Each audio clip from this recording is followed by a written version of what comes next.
2018 সালে ত্রিপুরার মানুষ স্বাধীনতার স্বাদ পেয়েছে। মঙ্গলবার 6 আগরতলা বিধানসভা কেন্দ্রের 8 নং ওয়ার্ডের উদ্যোগে আয়োজিত যোগদান সভায় বক্তব্য রেখে এই কথা বলেন লোকসভা নির্বাচনের পশ্চিম ত্রিপুরা আসনের বিজেপি মনোনীত প্রার্থী বিপ্লব কুমার দেব। নোয়াগাঁও কৃষ্ণনগর স্কুল মাঠে এই যোগদান সভাকে অনুষ্ঠিত হয়। বিধায়ক সুদীপ রায় বর্মনের খাস তালুকে গিয়ে বিপ্লব কুমার দে আরও বলেন, এখন 6 আগরতলা বিধানসভা কেন্দ্রের বিধায়ক সুদীপ রায় বর্মন বৈঠক করে সিপিআইএম কার্যালয় থেকে বের হয়, আর তারপর কংগ্রেসের পারদর্শী নেতারা সংগ্রাম করতে করতে সিপিআইএমের পার্টি অফিসে ঢুকে গেছে। এদিন দেখতে হবে বলে কোনোদিন ভাবেনি 6 আগরতলা বিধানসভা কেন্দ্রের মানুষ। তাহলে আগে মানুষের উপর কিভাবে অত্যাচার করার কি প্রয়োজন ছিল বলে প্রশ্ন তুলেন বিপ্লব কুমার দেব।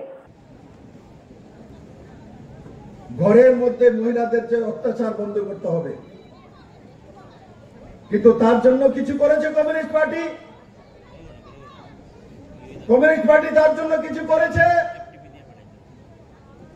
মহিলাদেরকে উপর অত্যাচার যদি রুখতে হয়, তাহলে মহিলাদেরকে স্বনির্ভর, আত্মনির্ভর, রোজগারি মহিলা করতে হবে, তবেই মহিলাদের উপর অত্যাচার কমবে। না হলে মহিলাদেরকে নাক টান শুনতে হবে। আমরা পুরুষেরা যখন রান্না খাই, মহিলারা রান্না করে কোনো কিছু দিয়েছে, যদি একটু লবণ বেশি হয় তো মহিলাকে গালিগালাজ করে দিই। একটু লঙ্কা বেশি হলে, সারাদিন ভালো খাওয়া, একদিন একটু লঙ্কা বেশি হয়ে গেছে তো বলবে সারাদিন পরিশ্রম করে এসছি, এদিন কি বানায় রাখছো, মরিচ দিয়ে রাখছো। শুধু মহিলাদেরকে তিরস্কার করে, গালিগালাজ করে, এমনকি বাড়ি থেকে বের হয়ে যাওয়ার জন্য বলে, ছেলেরা বলে, বাবা বলে, ভাইয়েরা বলে।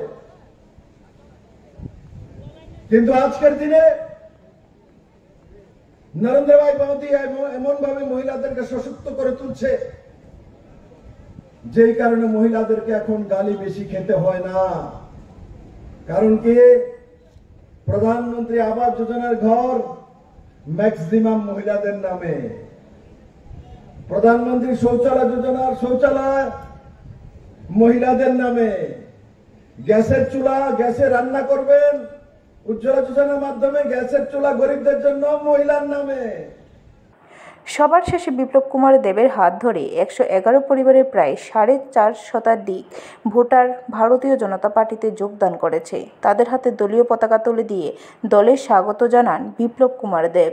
আয়োজিত অনুষ্ঠানে উপস্থিত ছিলেন কাউন্সিলর হীরালাল দেবনাথ, কাউন্সিলর শম্পা সেন সরকার সহ অন্যান্যরা। ব্যুরো রিপোর্ট, খবর ত্রিপুরা।